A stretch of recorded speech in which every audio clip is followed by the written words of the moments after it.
Hello,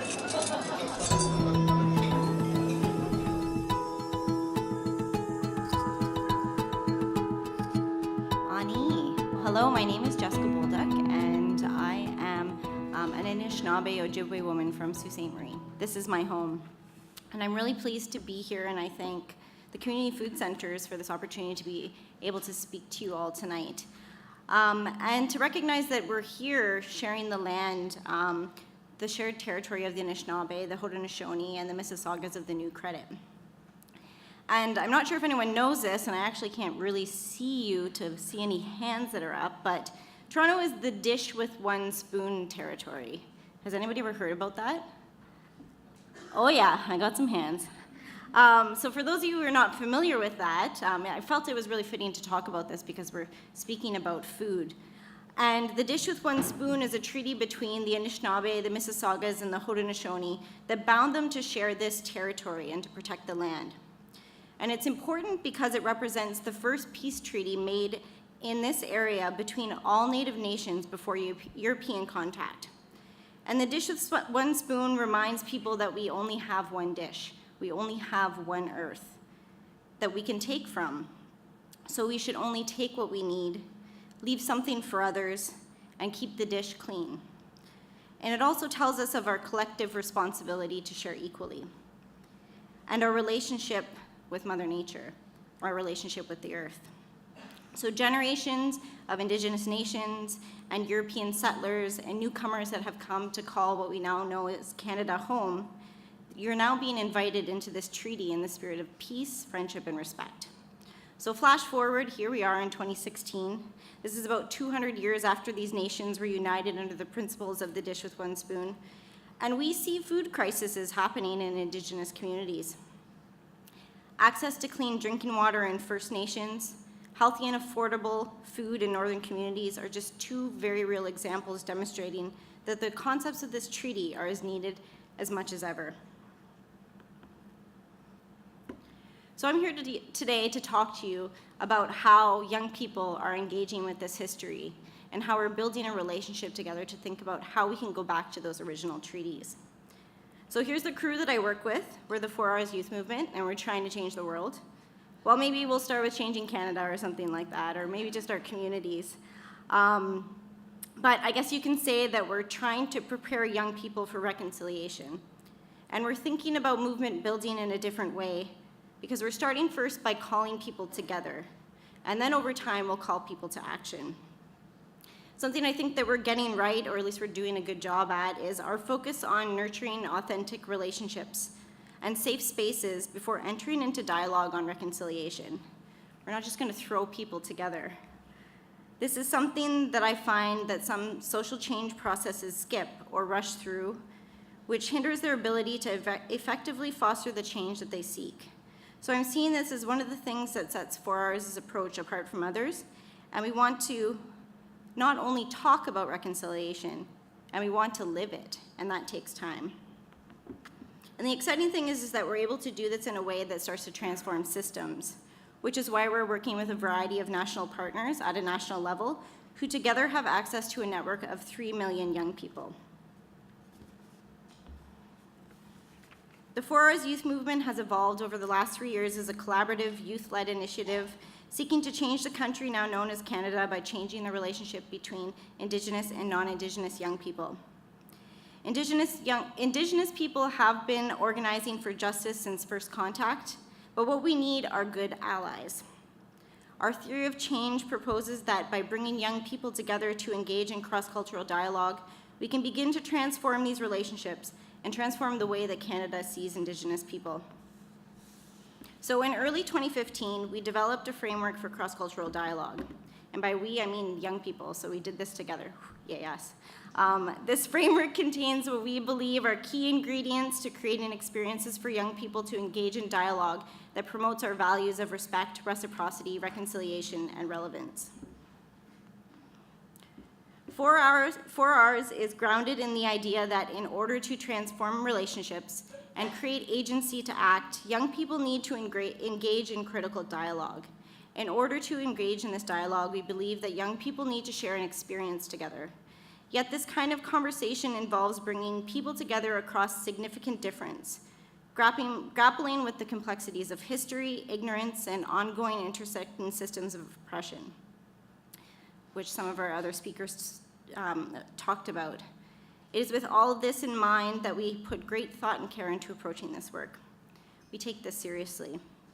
So 4 Hours is a movement that's centered in dialogue, and it's a movement about relationship building. Once we are able to establish those starting points, we can start to think together about how to create change and the change we want to make more broadly as a society.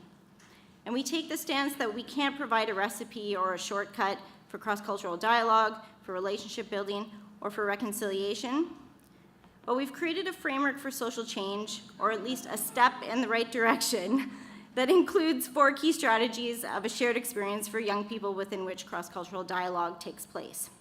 So I'd like to take you through our framework quickly and invite you to see how the ways that that intersects with the food movement. You're aging yourselves by knowing what this is. So our first stage is about building a foundation for relationships. Establishing a foundation is an essential component of cross-cultural dialogue that unfortunately is so often missing. To carefully build a foundation means investing in relationships over time. A foundation of relationships starts with coming to know one another within our own communities and across difference, and it starts with who we are and where we come from and how we connect to the histories and ongoing realities implicated in conversations around reconciliation. The second stage is really about building a foundation and a context. So understanding who we are, where we come from, and how we are connected to what has happened in Canada and continues to take place, it requires some shared context for conversation. A foundation of context is about truth, and we've heard this through the Truth and Reconciliation Commission. What are we talking about when we talk about reconciliation? What do people in this conversation want to know? What do they need to know?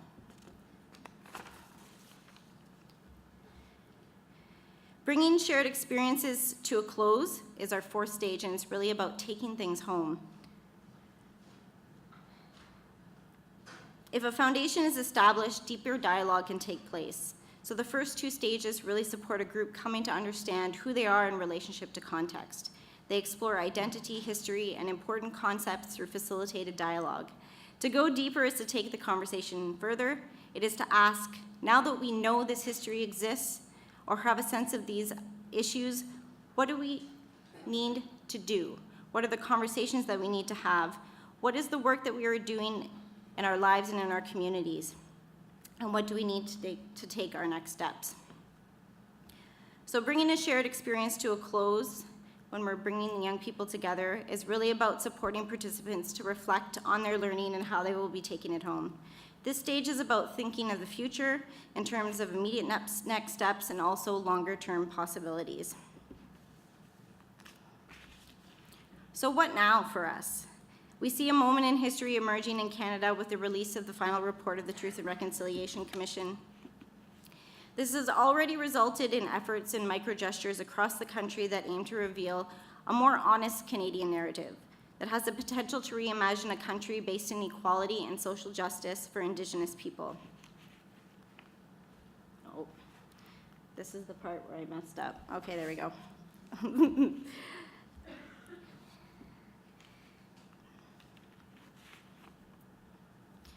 So Canada has experienced a wake-up call which requires a new kind of relationship, a new kind of leadership, leaders to organize to foster empathy across cultures and generations in support of social change. But the challenge is that we're trying to build relationships, and they're difficult to scale. So to engage in this kind of dialogue and relationship building is a deep process and is ongoing, and it is lifelong. So I'll close by sharing a little bit of what I've been learning. This past year has been both inspiring and challenging for us. We've been trying to build a movement over the last year. Through countless gatherings, presentations, prototyping our workshop and our framework, we started to experience symptoms of burnout for many members of our team, including myself. And with just 2 staff and a team of young volunteers across the country, we realized there was a number of things that needed to shift in order for us to do this work long term. There were patterns emerging that signaled for both optimism and caution for the year ahead.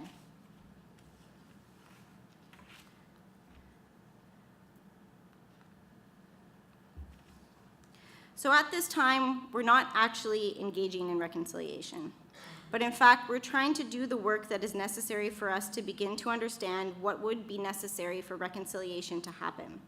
So this involves acknowledging the drastically different starting points that individuals and communities are coming from, and emphasizing that care is needed to take care of the people.